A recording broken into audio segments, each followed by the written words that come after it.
Assalomu alaykum hammaga. Navbatdagi navisimizda Farg'ona viloyati Qo'qon shahriga o'rnatdik. Bu joyga gibrid fasondagi navis o'rnatib berganmiz.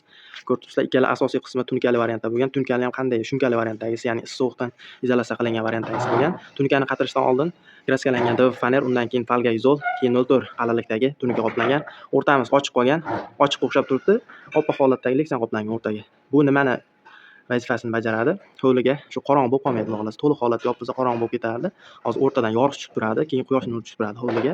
Xudo xohlasa akkuratni chiroyli holatda chiqdi. O'rtamiz 2 metr ochiq qolgan. Leksanimizning razmeri 2.10 bo'ladi. Xudo xohlasa shu joyidan quyosh, keyin yorug'lik tushib turadi.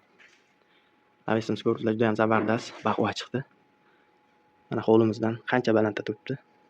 Xudo kuch-quvvat berib ustanovkani qo'yib oldik inshaalloh. Navisimiz razmeri 11.40 eniga bo'lgan, uzunligi 13 metr bo'lgan. Materiallar haqida qisqacha ma'lumot beramiz. Ustunlar ko'p ishlatilmadi, chunki bu tarafi mana shiferda qiriga mahkamlangan. Ustunlarimizning stenasi 2 lik stenali 8x8 profildan bo'lgan. Asosiy xorlarimiz 4x4 1.7 stenali profildan bo'lgan.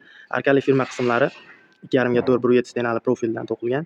Arkalarimiz ko'rib turibsiz, usulini qilingan, bo'sh joy qolmagan, iloji boricha shu to'ldirib mustahkam, zabardast, baquvvat qilishga harakat qilamiz, xudo xolasa. Keyin asosiy shadalarimiz har 50 sm ga tashlangan. Shadalarimiz razmeri 2x3 1.3 stenali profil. Xudo xolasa, bu ham yaxshi chiqadi.